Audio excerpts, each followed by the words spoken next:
I stood there in the blinding Colorado sun, squinting at the empty spot where our car had been just 10 minutes ago. My wife, Chloe, and her friends, Isla, Stephanie, and Lauren, had vanished. At first, I thought it was one of their stupid pranks. They were always doing stuff like this, pushing boundaries, testing how much I'd take before I snapped. 5 years of marriage, and I'd gotten used to their little games, the way they'd laugh at me, the way Chloe would join in instead of standing up for me. But this felt different. My phone was still plugged into the car charger, my wallet tucked in the glove box. All I had was the faded t-shirt and jeans I was wearing, and a growing pit in my stomach as the minutes ticked by. We'd been on this road trip to Stephanie's lake house for 3 days now, and I'd been miserable the whole time. Chloe had begged me to come, said it'd be a chance to bond with her crew. I wasn't big on the idea. Her friends always treated me like an outsider, tossing out jabs and inside jokes I wasn't part of, but I went anyway, because I loved her. Or at least, I thought I did. The gas station was in the middle of nowhere, just a dusty little stop off the highway with a flickering sign and a single pump. I'd gone inside to use the bathroom, figuring they'd wait. They always waited.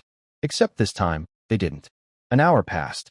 I paced the cracked pavement, kicking pebbles, telling myself they'd come back any second, tires crunching gravel, Chloe's voice calling out, "Gotcha." But the road stayed quiet. 2 hours in, sweat was dripping down my neck, and my throat was dry. I kept replaying the last few days in my head. The way Stephanie smirked when she accidentally spilled coffee on my lap. How Lauren whispered something to Chloe that made her giggle while glancing at me. How Isla just watched it all with that smug little grin. I should have seen it coming. They'd been building up to something, and I'd been too dumb to notice. A truck pulled up, its engine rumbling loud enough to shake me out of my thoughts. The driver, a big guy with a gray beard and a stained ball cap, leaned out the window. "You okay, buddy?" Been standing there a while. His voice was rough but kind, and it hit me like a punch. I wasn't okay. They weren't coming back. Chloe wasn't coming back. I swallowed hard, trying to keep my voice steady. "Yeah, my ride left me. You think you could help?" He nodded, like it wasn't the first time he'd seen someone stranded out here. "Hop in. Where you headed?" I didn't even know. Home. Back to Chloe. The life we'd built. But as I climbed into the cab, something shifted inside me. 5 years of her laughing at me, brushing me off, letting her friends treat me like garbage. It all came rushing up, hot and heavy. I stared out the window as the gas station shrank in the side mirror.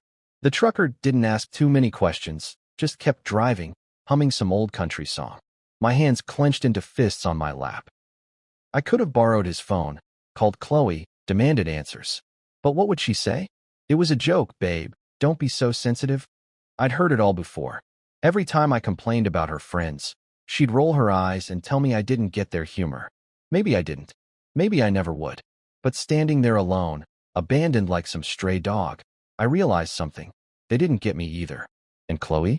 She'd picked them over me, again and again.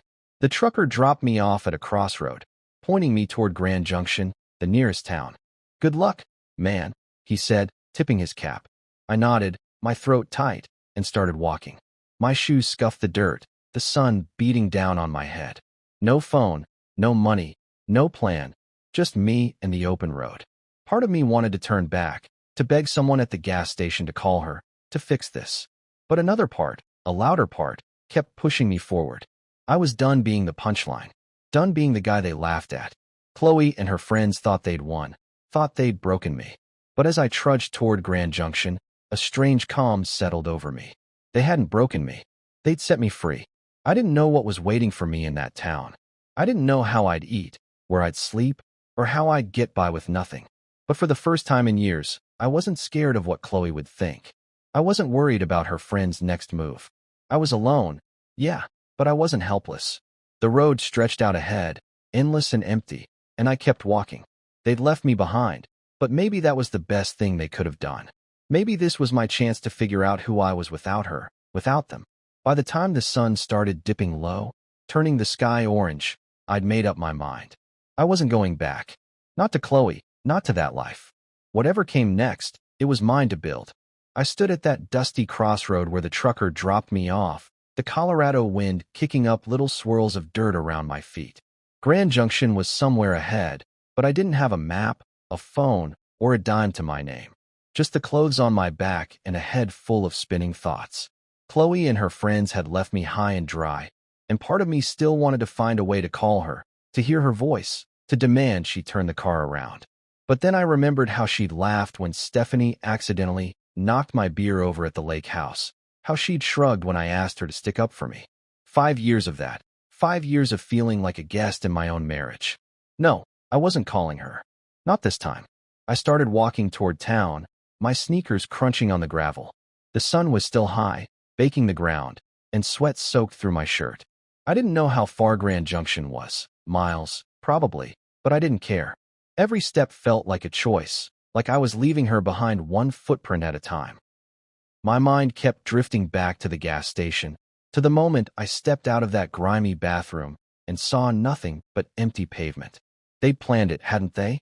Chloe, Stephanie, Isla, Lauren, all giggling in the car as they peeled out, thinking it'd be hilarious to ditch me.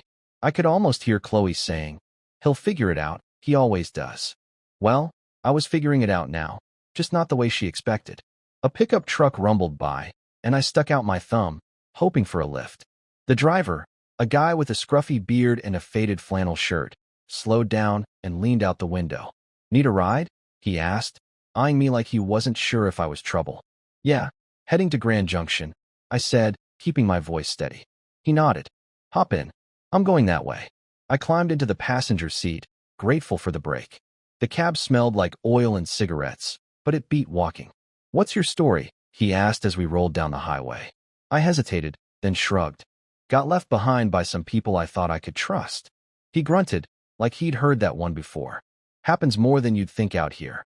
He dropped me off on the edge of Grand Junction, near a cluster of low buildings and a blinking traffic light. "Take care, man," he said, and drove off.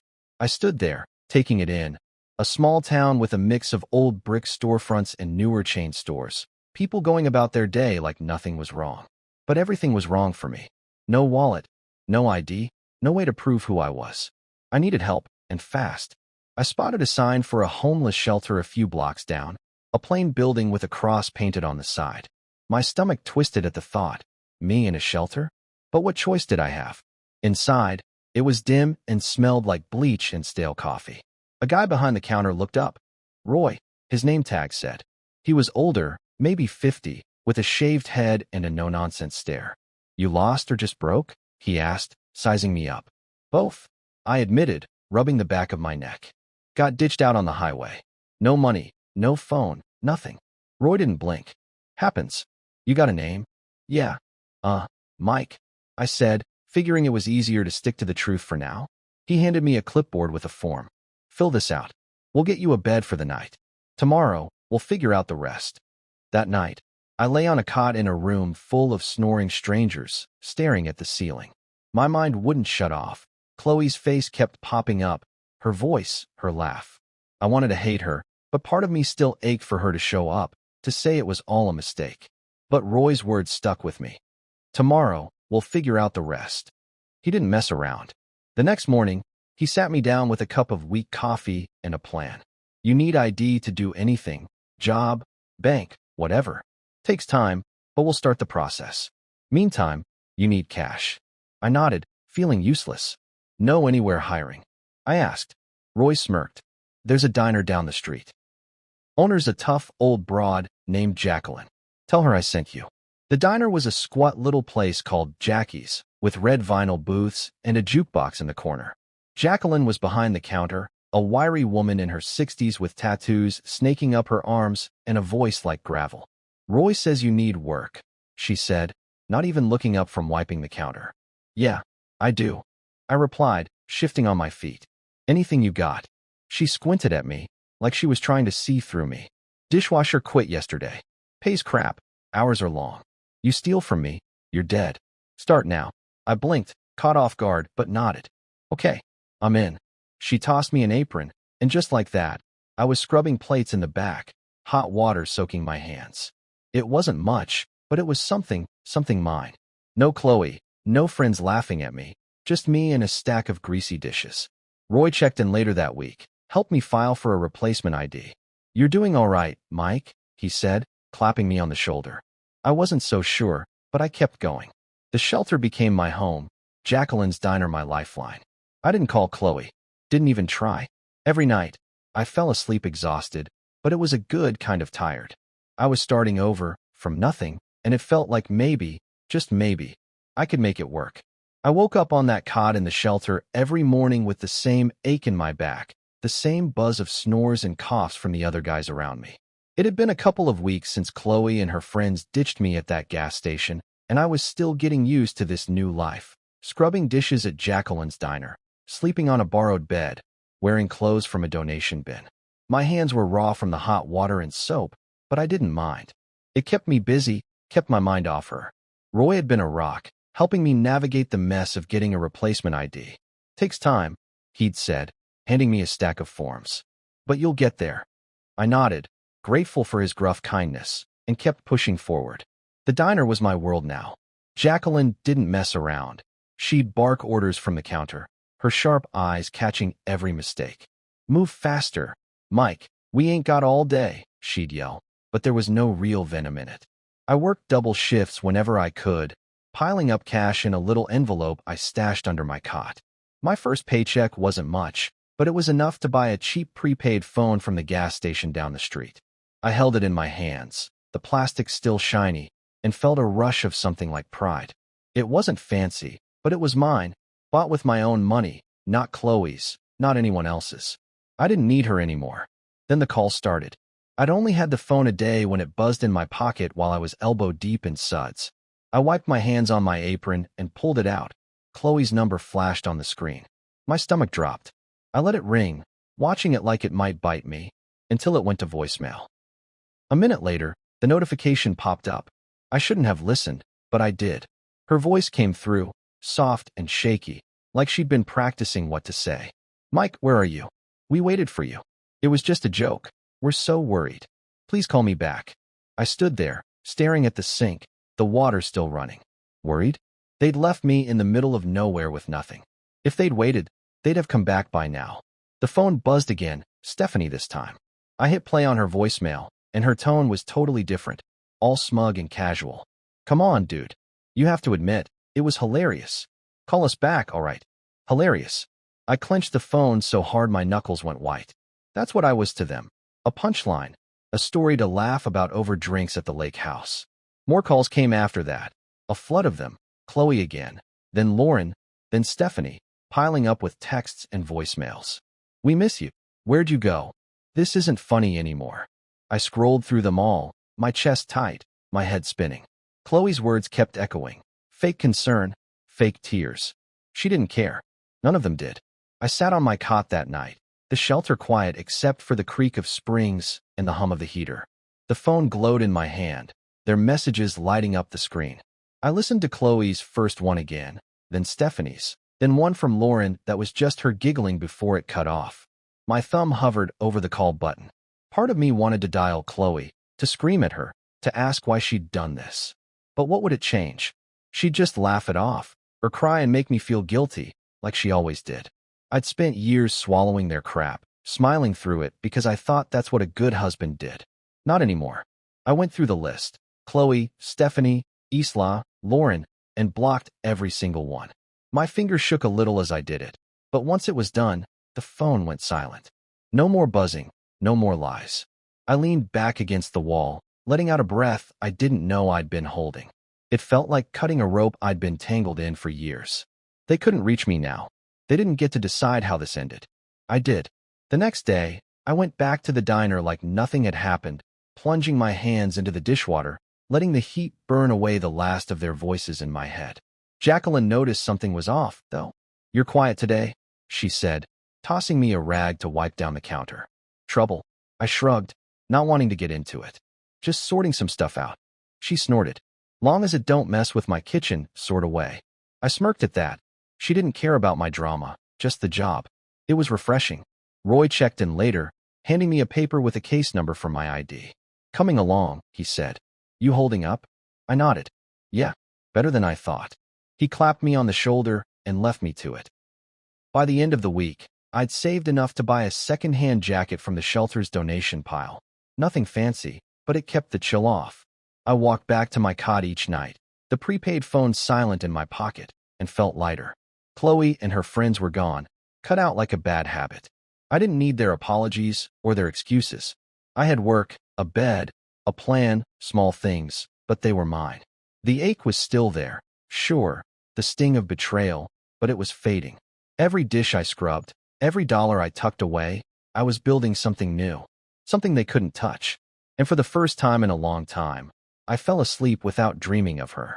I'd been at the diner for months now, and things were starting to feel steady. Not perfect, but steady.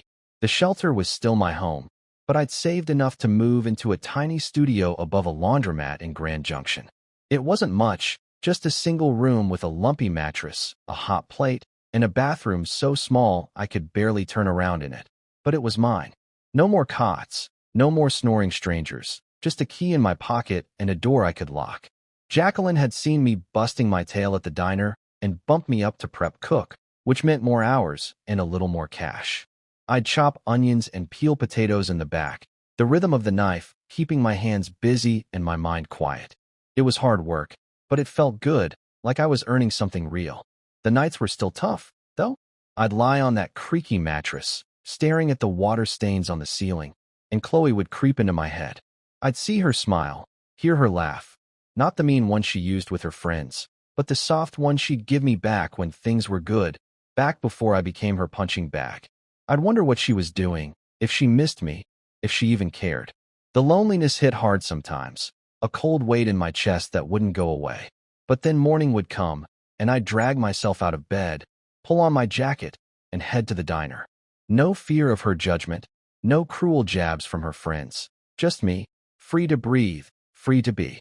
One night, after a long shift, I was messing around with my prepaid phone, bored and restless.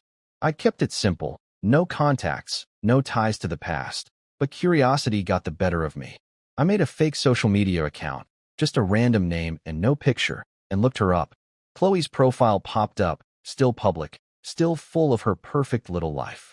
There were pictures from the lake house trip, her and Stephanie posing by the water, Isla grinning with a drink in her hand. Then I saw it, a post about me. It was a photo of us from years ago, smiling at some picnic, and her caption hit me like a slap. Missing my love. I pray he finds his way back to me. I stared at it, my thumb frozen on the screen. Missing me? She hadn't even gone back for me. She'd driven off and left me to rot. I almost laughed, right there in that dingy apartment, the sound bouncing off the bare walls. It was so fake, so Chloe, turning herself into the victim, like I'd wandered off on my own instead of being abandoned. I scrolled through the comments, Stephanie saying, "He'll turn up, don't worry." Lauren chiming in with, "Sending you hugs." And my stomach turned. They were all in on it, playing this game like I was the bad guy. I clicked off the phone and tossed it onto the mattress, running my hands through my hair. She hadn't changed. None of them had. But I had. I wasn't the guy in that picnic photo anymore, the one who'd grin and take it while they tore me down. I was someone else now, someone they didn't know. The next day at the diner, I was quieter than usual, still chewing on what I'd seen. Jacqueline noticed, of course, she always did. "You look like someone kicked your dog," she said, sliding a plate of fries my way during a slow moment. I shrugged, picking at the food. "Just thinking too much." She raised an eyebrow, her tattooed arms crossed. "About what? That ex of yours?" I froze, surprised she'd guessed it. I'd never told her the whole story, just bits and pieces. "Yeah," I admitted. "Saw something online. She's acting like she's the one who got hurt." Jacqueline snorted, loud and sharp. "Sounds like a real piece of work. Good riddance, kid." I nodded, managing a small smile. She was right. Good riddance. Work kept me grounded. I'd dice vegetables, flip burgers when the cook needed a hand, wipe down counters, anything to keep moving. The diner had its regulars, folks who'd nod at me or leave a couple bucks on the table, and that felt good, like I was part of something. My hands were calloused now, my arms stronger from hauling crates and scrubbing pans. I'd catch my reflection in the diner's glass doors sometimes, tired eyes, messy hair, but a guy who was making it, one day at a time. Chloe's post faded from my mind, replaced by the clatter of plates and Jacqueline's gruff voice calling out orders. I stopped checking her social media after that. Didn't need to. Whatever she was saying, whatever story she was spinning, it didn't matter. I had my studio, my job, my life, Small, sure, but growing. The loneliness still came around, especially on quiet nights when the laundromat downstairs hummed and rattled, but it wasn't as sharp anymore. I'd wake up to the smell of detergent drifting through the floorboards, pull on my boots, and head out into the cold morning air. No one was waiting to mock me. No one was rolling their eyes at my every word. I could just be Mike, plain, simple Mike, and that was enough. For the first time in years, I felt like I was standing on solid ground, not sinking in quicksand. Freedom wasn't loud or flashy. It was this, my key, my paycheck, my choice. And I wasn't giving it back. I'd been living above the laundromat for a while now, settling into a routine that felt like mine. Work at the diner, save my cash, sleep in my own space. The days blended together, but they were good days, steady ones. Then she walked in, Sienna. She started coming to Jacqueline's diner twice a week, always in the same booth by the window, always with a stack of textbooks and a pen in her hand. She was a med student, I figured, from the way she'd mutter medical terms under her breath while scribbling notes. Her order never changed: Denver omelet, no tomatoes, extra coffee, and she'd barely look up when I brought it over. I'd watch her sometimes, amused at how she'd get so lost in her studying that her fork would hover halfway to her mouth for a full minute before she noticed. I don't know why I started messing with her. Maybe I was bored. Maybe I just wanted to see if she'd crack a smile. I'd swap out my name tag with random names I'd make up, Bob one day, Steve the next, Carl after that, just to see if she'd catch it. She didn't at first, too buried in her books, but one morning, I walked over with Rusty pinned to my shirt, and she finally looked up. Her eyes narrowed, flicking to the tag, then back to my face. "Your name tag is wrong," she said, her voice quiet but firm, like she was diagnosing me. I grinned, caught off guard. "Is it?" I shot back, even though it was. My real name was Mike, and she'd never asked.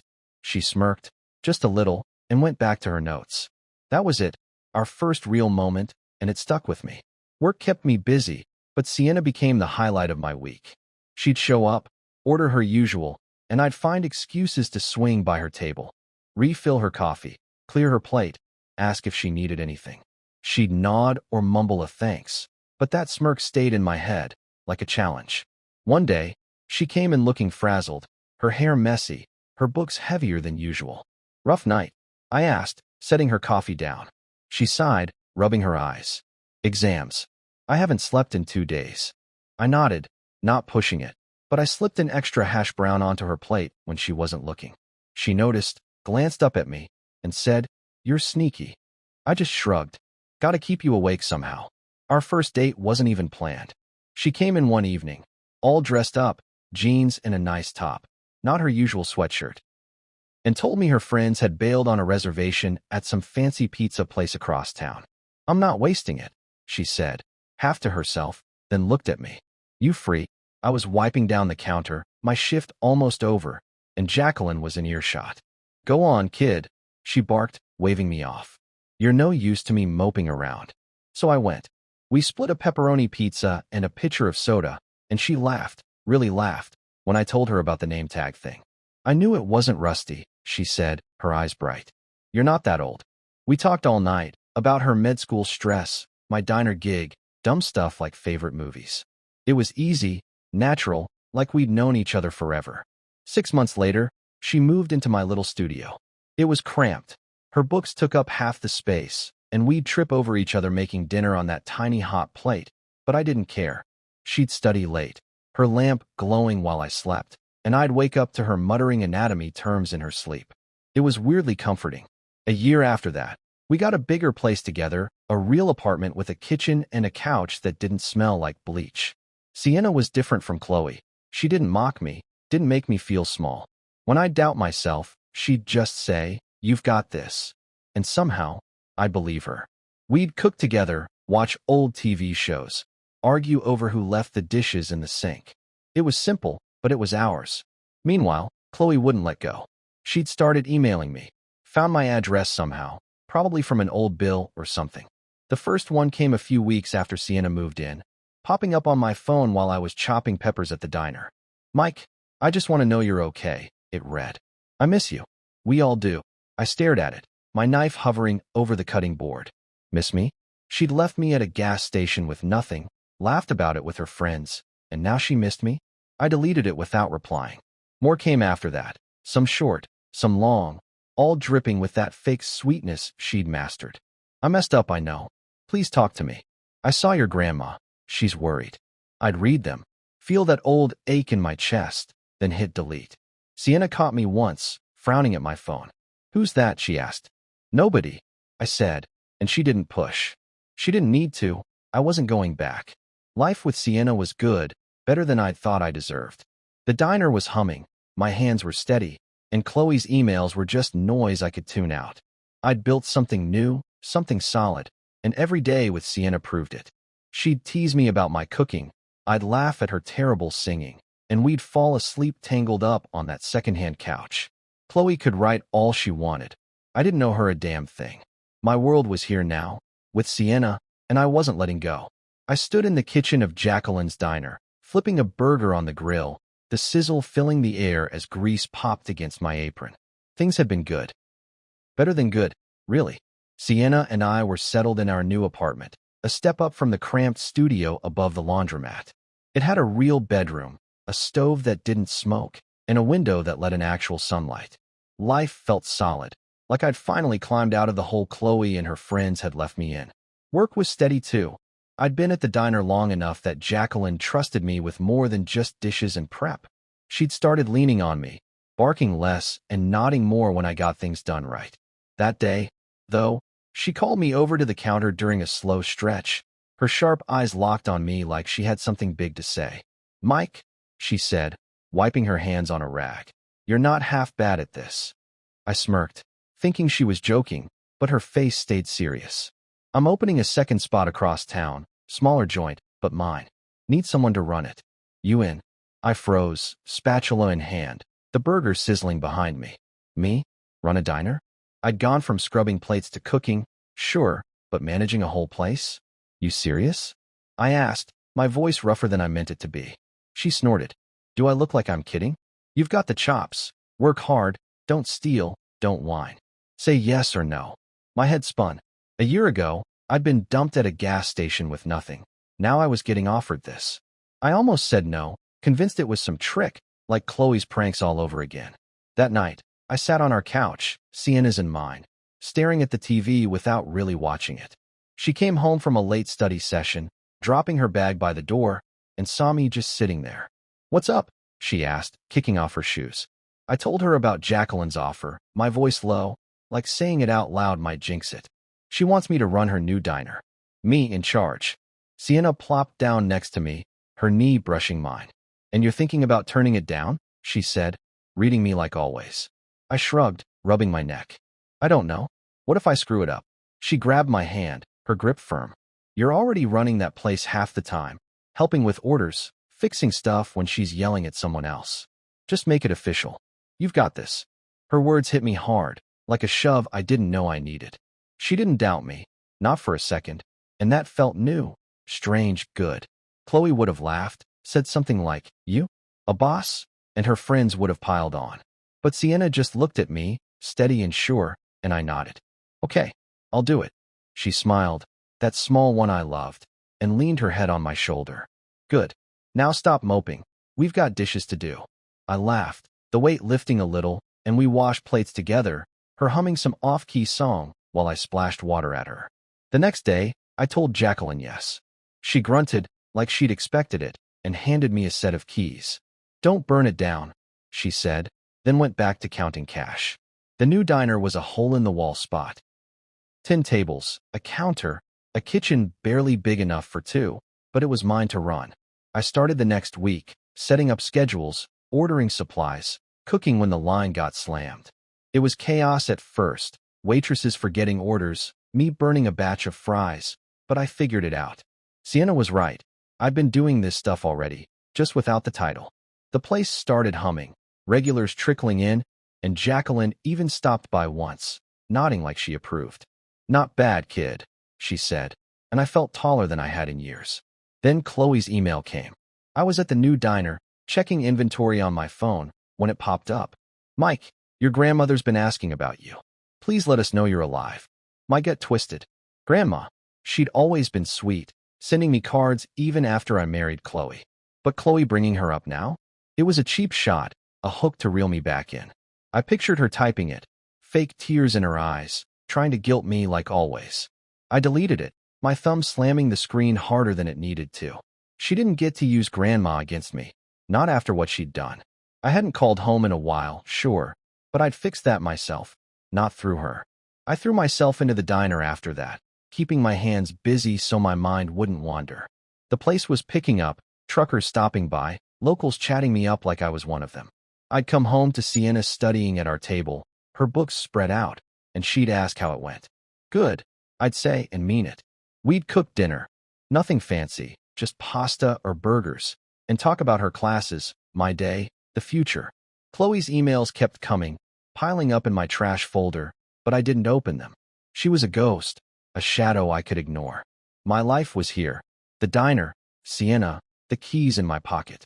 I'd been abandoned once, left to figure it out, and I had. Now I was building something better, something they couldn't touch. Every night, I locked up the diner, drove home to Sienna, and felt like a man who'd finally found his footing. I was flipping eggs in the kitchen of my third diner, the one on the edge of town, when my phone buzzed in my pocket.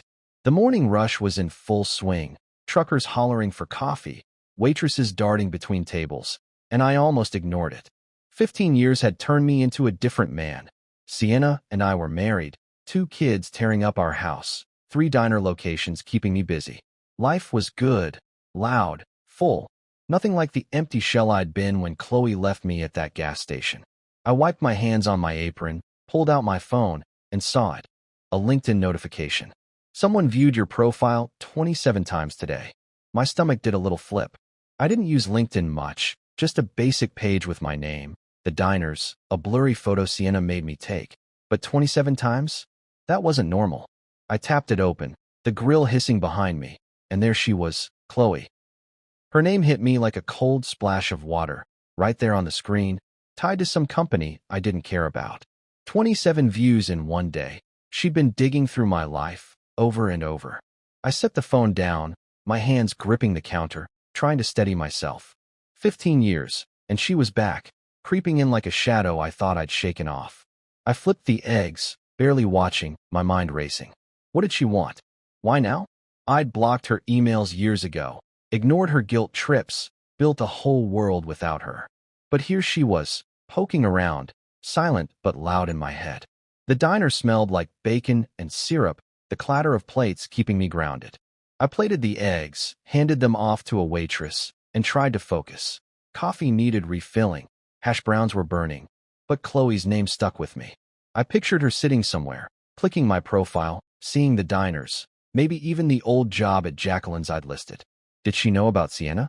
The kids? I hadn't posted much, just enough to look legit, but 27 views meant she was looking hard.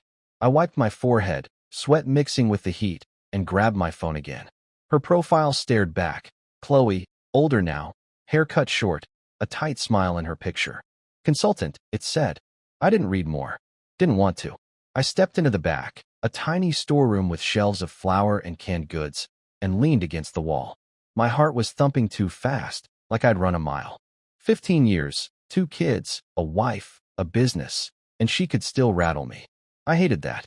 I'd worked so hard to bury her, to forget the gas station, the laughter, the way she'd made me feel like nothing. Now she was back, not even saying anything, just watching. Was she jealous? Mad? Desperate? I ran my hands through my hair, pacing the cramped space.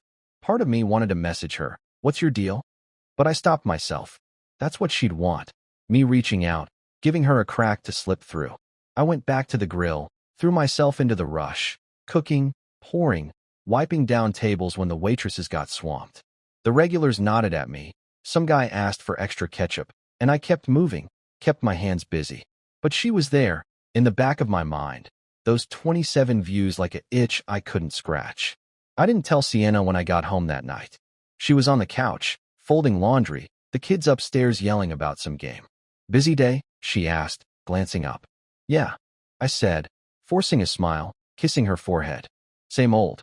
She didn't push, just handed me a pile of socks to sort, and I sat there, folding, pretending everything was fine. The house was warm, Smelled like dinner. Chicken and rice, Sienna's go-to, and the kids tumbled down, begging for dessert. I laughed, said no, felt normal for a minute. But Chloe lingered, a ghost I couldn't shake. I didn't check LinkedIn again, didn't need to see if she'd looked more. 27 was enough. I helped Sienna with the dishes, her hip bumping mine, and tried to let it go. My life was here, 2 kids fighting over the last cookie, a wife who didn't laugh at me, diners I'd built from nothing. Chloe couldn't touch that, not really. Still, I went to bed with her name in my head, staring at the ceiling while Sienna slept beside me. The next day, I was at the first diner, pouring coffee, when my phone buzzed again. I didn't look, just shoved it deeper in my pocket. If it was her, I didn't want to know. I'd spent years locking her out, and now she was knocking, quiet but steady. I focused on the work, grill, counter, cash register, kept my hands moving, my voice steady. She was out there, somewhere, but I was here, standing tall. Whatever she wanted, whatever game she was playing, I wasn't biting. Not yet. Not ever, if I could help it. I was wiping down the counter at the original diner, the one Jacqueline first hired me for, when the door jingled and they walked in, Chloe, Stephanie, and Isla. It was 3 days after those LinkedIn alerts, and I'd been on edge, half expecting something like this. The breakfast rush had just died down, leaving a handful of regulars sipping coffee, the air thick with grease and burnt toast. I saw them before they saw me. Chloe's short hair catching the light, Stephanie's swagger still there. Isla hunched like she wanted to disappear. My gut twisted, hands freezing on the rack. 15 years since they'd ditched me at that gas station, and now they were here, in my diner, my turf. I didn't move, just watched them pick a booth by the window and sit, their voices low but familiar. I could have stayed back, let the waitress handle it, but something pulled me out there. Maybe anger, maybe just needing to see it through. I grabbed a pot of coffee, more for something to hold than anything else, and walked over.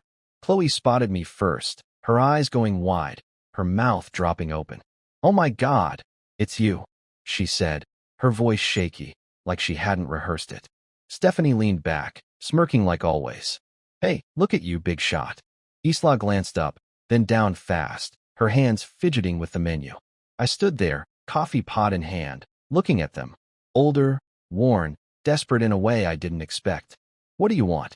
I asked, keeping it short, my voice harder than I felt. Chloe shifted, leaning forward, her fingers twisting together. "Mike, can we talk? Please." I didn't sit, didn't soften. "I'm working." "Talk." She swallowed, glancing at Stephanie for backup, then started. We need your help." It spilled out. Her life had crashed. Her artsy little business went under. Her marriage, some guy I didn't know, fell apart, and she was broke, begging now. Stephanie jumped in, casual like it was no big deal. "You're doing all right, right? 3 diners? We just need a hand, for old times." Isla nodded, barely audible. "Just a little help." I listened, letting it sink in. Chloe's sob story, Stephanie's charm, Isla's guilt. They'd planned this, tracked me down, thought I'd roll over. I stood there, coffee pot still hot in my grip, watching them squirm. Chloe's eyes got wet, Stephanie's smirk twitched, Isla shredded the edge of her menu. I remembered her LinkedIn stalking, 27 views, then showing up here, thinking I'd cave because I used to.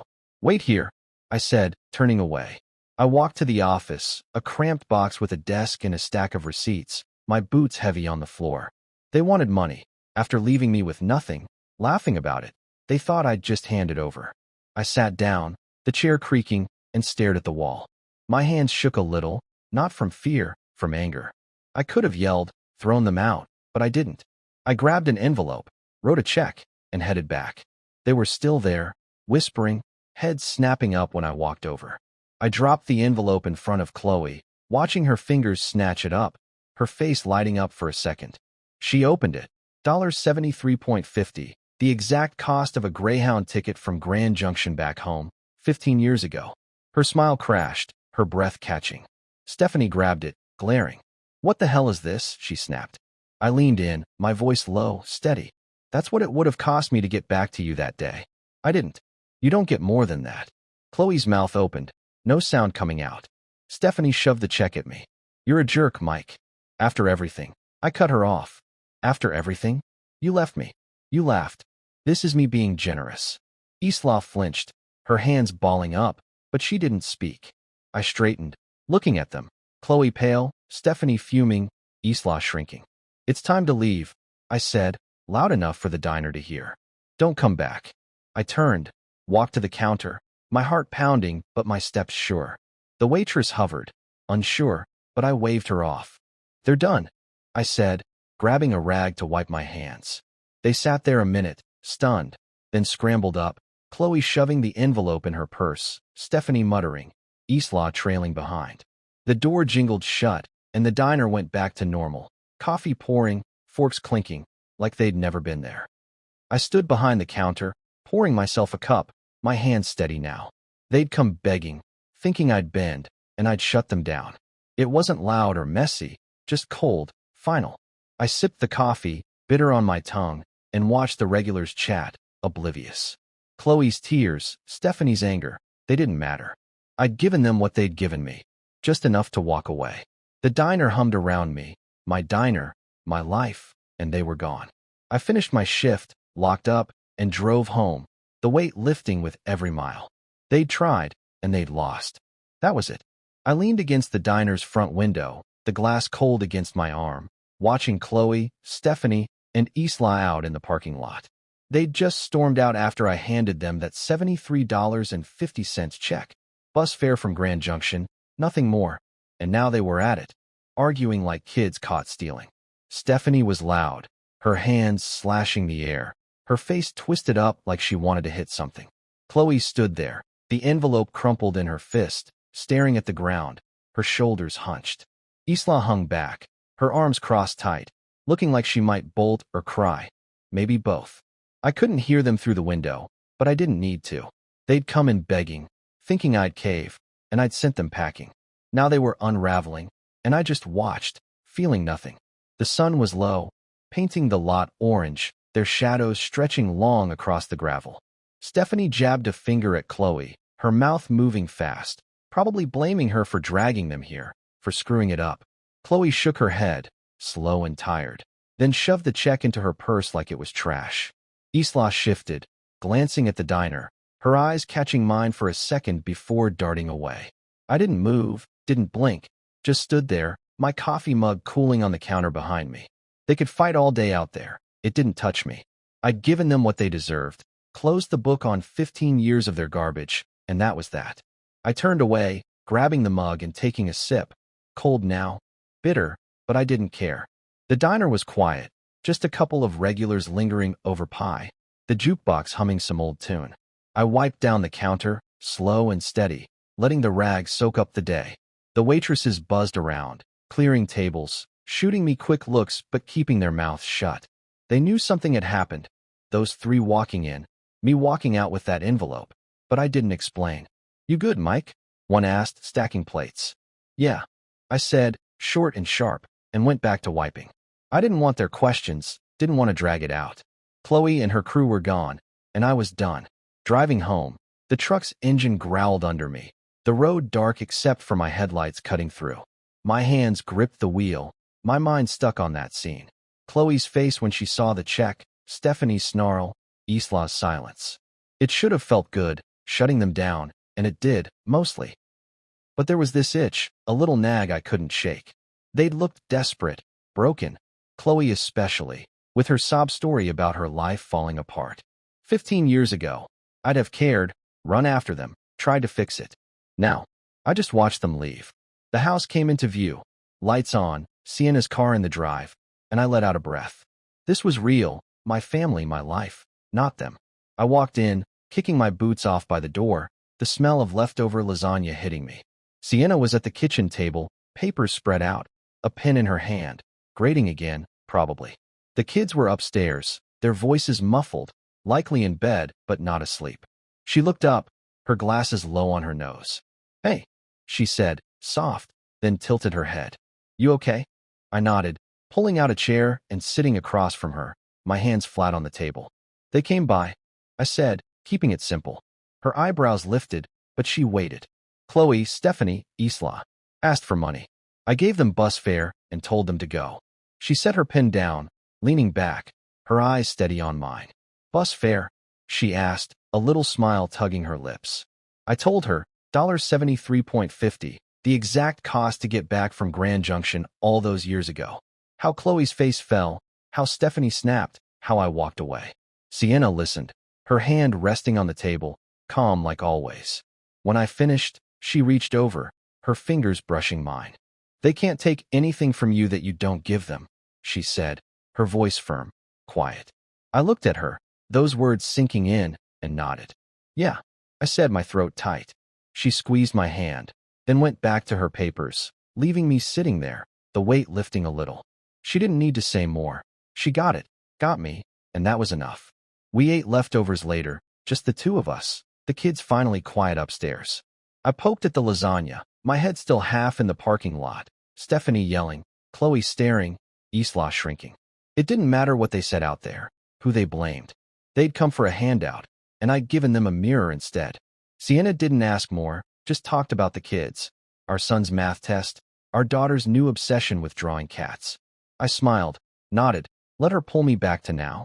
After, we cleaned up, her hip bumping mine at the sink, and I felt steady again. That night, lying in bed, Sienna's breathing slow beside me, I stared at the ceiling. The house creaked, the kids shifting in their rooms, and I replayed it. Those three in my diner, then out in the lot, falling apart. They couldn't touch this, my family, my diners, me. I'd shut the door, locked it tight, and they were on the other side, where they belonged. The itch was still there, faint, but fading. Sienna was right. They got nothing I didn't give, and I'd given them the end. I closed my eyes, the days slipping away, and slept hard, done with their ghosts for good. I stood in the kitchen of our house, stirring a pot of chili on the stove, the smell of spices filling the air. It had been weeks since Chloe, Stephanie, and Isla walked into my diner, since I handed them that $73.50 check and watched them argue in the parking lot. I hadn't seen them since, not a call, not an email, not even a whisper on LinkedIn. They were gone, really gone this time, and I felt it, a quiet that settled deep, like a storm finally passing. Life rolled on. Sienna grading papers at the table, the kids chasing each other around the backyard, the diners humming with regulars. It was mine, all of it, and they couldn't touch it. I'd stopped looking over my shoulder, stopped waiting for the next knock. The chili bubbled, steam rising, and I tasted it. Needed more salt, maybe a kick of pepper. Sienna glanced up from her stack of tests, her glasses slipping down her nose. Smells good, she said, smiling that small smile I loved. Better be. I shot back, grinning, and she laughed, soft and easy. The kids burst in from outside, our son waving a muddy stick, our daughter yelling about a bug she'd found. Out, both of you, wash up. I barked, pointing to the sink, and they groaned but obeyed, splashing water everywhere. It was chaos, loud and messy, but it was ours. Chloe's face, those tears she'd tried to sell me, faded a little more every day, replaced by this. Work was good too. I bounced between the three diners, flipping burgers, checking stock, joking with the waitresses. The regulars knew me now. Old Tom with his coffee, the trucker who tipped big, the lady who always asked for extra napkins. They'd nod, say, "Hey, Mike," and I'd nod back, feeling like I belonged. Jacqueline stopped by the first diner one morning. Her tattoos faded, but her glare still sharp. "You didn't screw it up," she said, looking around, then clapped my shoulder and left. High praise from her. I laughed to myself, pouring coffee for a table, and thought about how far I'd come, from a gas station nobody to this. I didn't check on Chloe anymore. No fake social media accounts, no late-night scrolls. I'd done that once, years back, seen her play the grieving widow, but now? I didn't need to know. She was out there, somewhere, living whatever life she'd made after her business tanked, her marriage crumbled. Stephanie and Isla too, maybe still mad, maybe still blaming her. It didn't matter. They'd come begging, and I'd shut the door. That $73.50 check was the last thing I'd ever give them. Just enough to walk away, like they'd left me to do. I didn't feel bad, didn't feel guilty. I felt free. Sienna and I took the kids to the park that weekend, a crisp fall day with leaves crunching under our boots. Our son ran ahead, kicking a ball, while our daughter clung to my hand, pointing at every squirrel. Sienna walked beside me, her arm brushing mine, and we didn't say much, just watched, breathed, lived. I thought about Chloe for a second, her showing up, her voice cracking, and let it go. She couldn't take this from me, couldn't even come close.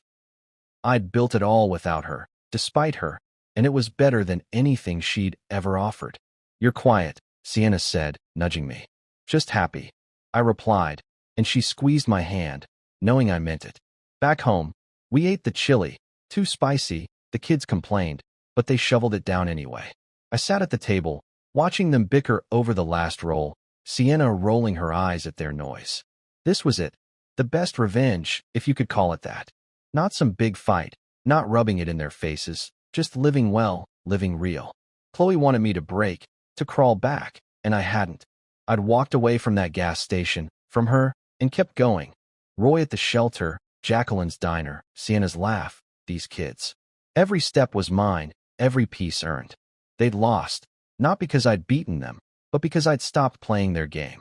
The days kept rolling, school runs, diner shifts, quiet nights with Sienna on the couch. I didn't look back, didn't need to. Chloe was a memory, a shadow that couldn't reach me anymore. I'd see her sometimes, in a flash, her smirk, her tears, but it didn't stick. I'd turn the radio up, flip a burger, hug my daughter, and she'd fade. The diners thrived, the kids grew, Sienna and I argued over dumb stuff like whose turn it was to mow the lawn. It was simple, messy, perfect. I'd wake up early, make coffee, stand in our kitchen looking out at the yard, and feel it. Peace, deep and steady. One night, after the kids were in bed, I sat on the porch, a beer in my hand, the air cool against my skin. Sienna came out, wrapped in a blanket, and sat beside me. "What's on your mind?" she asked, her voice soft. I took a sip, staring at the stars. "Nothing," I said, then smiled. "Everything." She leaned her head on my shoulder, and we sat there, quiet, together. Chloe was gone, really gone, and I was here whole. The best revenge wasn't revenge at all. It was this, right now, a life so good I didn't need to prove anything. I'd made it, and that was enough.